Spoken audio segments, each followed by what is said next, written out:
Fique até o final para descobrir como que os alienígenas perderam ao invadir a Terra. Em Guerra dos Mundos, o fracasso da invasão alienígena é um dos desfechos mais icônicos da ficção científica, e a razão é uma ironia biológica: os micro-organismos. Mesmo com a tecnologia devastadora, os alienígenas não tinham imunidade contra as bactérias e vírus da Terra.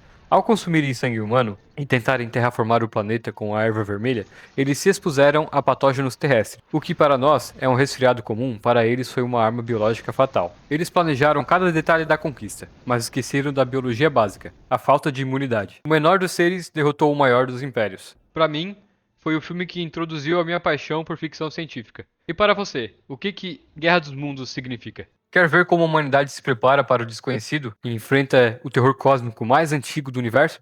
Conheça o Universo de Segundo Sol, o livro que eu estou criando, e o link tá na bio, a pré-venda tá aberta e a entrega será feita no Natal. Forte abraço e até o próximo filme.